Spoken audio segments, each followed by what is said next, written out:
Oktubre. Ako'y pupunta muna sa school kasi ang aking anak ay tayo sa school. Bibigyan natin ng baon ng ating anak.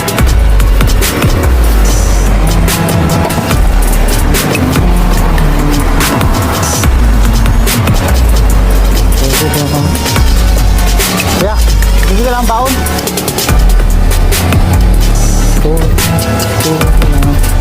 Bakit alam nyo kaya ayos, mahirap kasi pag anak mo ay nagugutom sa eskwelahan. Hindi yan makapag-aral, hindi yan makapag-isip kasi nagugutom siya. Kailangan may baon siya kasi mahirap mag-aral ng gutom. Saka hindi naman tayo papayag na bilang isang ama ng ating anak ay wala siyang pagkain.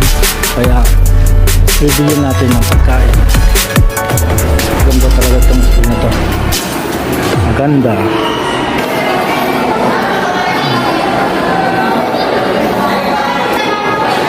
Ma'am, pwede pong magtanong, saan po dito yung 10 mapagpatawad po? Ay, sa kabilang building po. Saan po? Grade 10 po. Opo. Sa kabilang building po. Sa pala guys, sa kabilang building.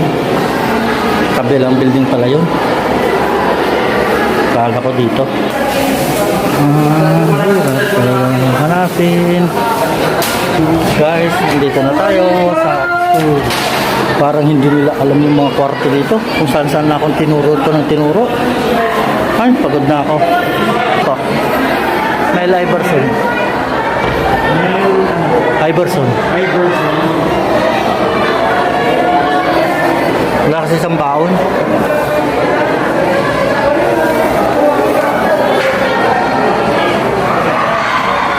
Dito na siya.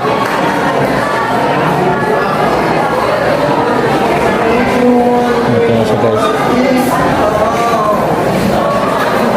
Oh, nakabaon. May pira ka? Wala. Pamasahe mo maya. Oh. Ha? Maya. Bis na tayo guys. Sir, salamat po sir. Uwi na tayo guys. Uwi na tayo. Bye bye.